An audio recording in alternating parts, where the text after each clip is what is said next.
So today we're going to talk about the transcription of a prokaryote. So we can see we have our DNA strand here with our 3' end and here 5' end here. This is our template strand, and the top one is our coding strand going from 5' to 3'.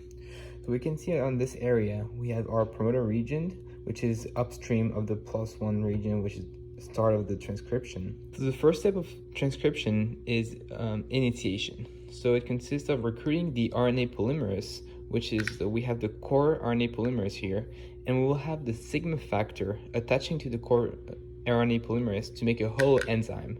The holo enzyme will be recruited by the promoter region, which is made up of the Tata box at the -10 region and the -35 region. So the goal of these two consensus sequences is to recruit the holo enzyme, which will be used to form RNA, because RNA polymerase here is going to make the phosphodiester bonds. Recruiting the holo enzyme will cause the DNA to be separated and to form the transcription bubble.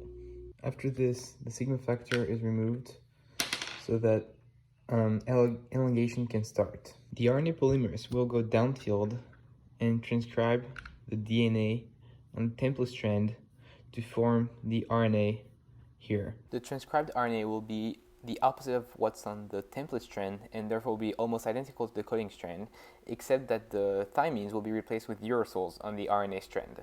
Once the DNA polymerase arrives near the termination site, there's two different ways to terminate the transcription. The first one is using Rho, which will attach to the RNA strand, and as it moves in the bubble, it will use its unwinding capabilities to separate the DNA from the RNA, therefore causing the termination. The second option is without using Rho. And so we will have inverted repeats that will cause a hairpin to be formed in the RNA strand, like this. And the hairpin would be followed by a bunch of A and U's together. And we know that A and U's are not as strong of bonds as G and C's.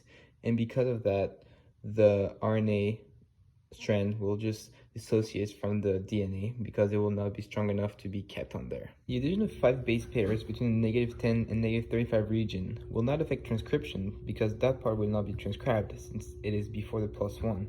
However, it will shift the -35 region 5 base pairs more downfield, and that will affect the ability of the promoter region to attract the holo enzyme.